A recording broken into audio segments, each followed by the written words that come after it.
When you first learn the 12-bar blues, you might think there's just one set of chord changes.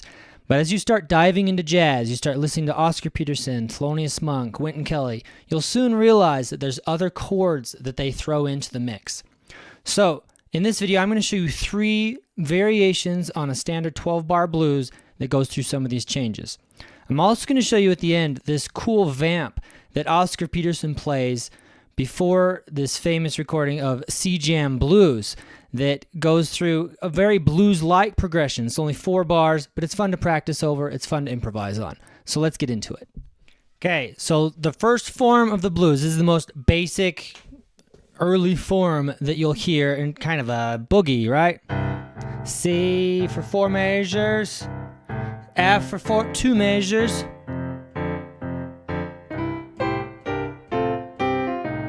and then 5.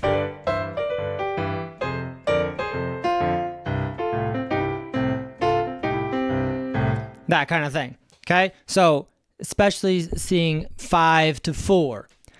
Now, when you listen to Oscar Peterson or these more kind of bebop jazz players, the form looks more like this. This, what I call Oscar Peterson, but it's pretty similar to what you'd hear from Red Garland or Wynton Kelly or something. So you'll see the change here is a lot more like dominance. So 5 of 2, then 5 to 1. So, and then also off in the second measure, they're going to go to 4 2. So this is like simple variation. So it's going to be here like C-Jam Blues 1 to 4. So what I'm doing there is this root C dominant, root pretty. I have other videos covering these voicings. And then we're going to go to A7, D, G, C, and then turn around.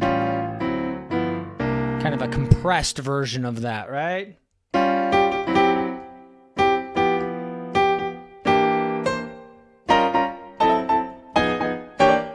That kind of thing. So, that's like Oscar Peterson version. You'll see circle of fifths stuff more in there. And it sounds really good with these kinds of voicings here. So go listen to Oscar Peterson play C-Jam Blues. Even if you just imitate what he does over the head. I think on the recording Night Train. Just this right here.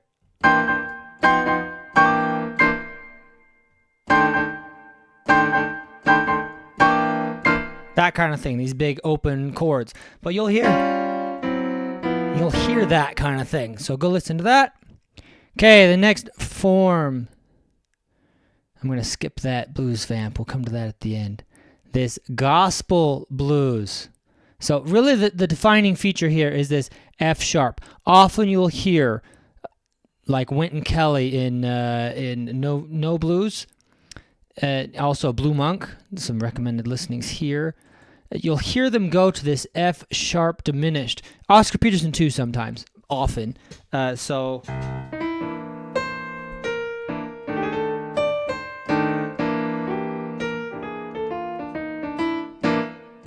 F.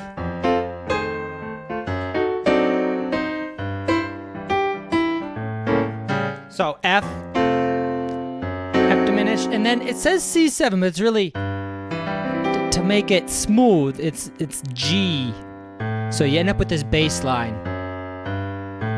which I wrote there. F C over G. A.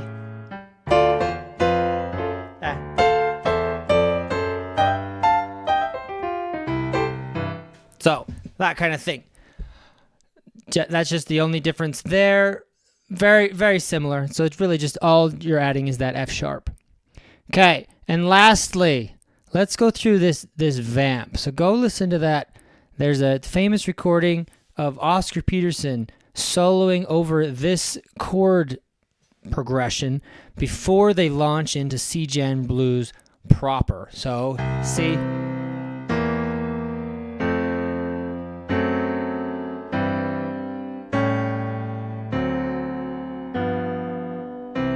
that kind of thing. So, but what he does, if you listen to it, he's down here, probably here.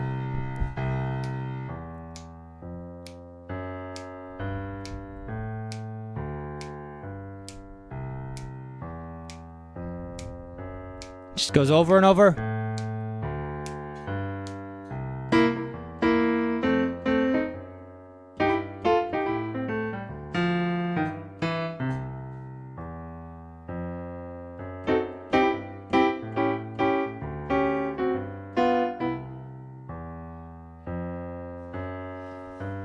So it's a good way to practice getting into that groove, hand independence. Oscar Peterson, he doesn't vary that. That just goes in autopilot, and he plays all this crazy stuff in the right hand. So that's fun to listen to. So very blues adjacent, but not quite the blues form. You'll see the that gospel kind of thing in there. And there you have it. I showed you 3 kind of blues forms. I didn't even touch, more bebop kinds of things. So Blues for Alice, Charlie Parker, that kind of things, which really goes out there. It barely sounds like the blues anymore. They've added so many chord substitutions, but kind of embedded in that is that general structure. 1 going to 4, and then, going to 5 in some way, the last 4 bars. So if you really want to dive more into that, I haven't covered that here, but there's a whole other world of exploring more bebop, post-bop, blues kinds of forms. So if you liked this PDF here actually comes from my course, Blues Fundamentals 2. I think I have it broken down into more basic blues and then some kind of variations on the form, and I have some backing tracks for that, bunch of recommended listenings for each of these. So like I said here, but each of these sections I show some voicings, how to construct bass lines, what to listen to, that kind of thing. I also have a freebie version of this that has some of this stuff in it that you can download below if you're interested. So have fun learning the blues.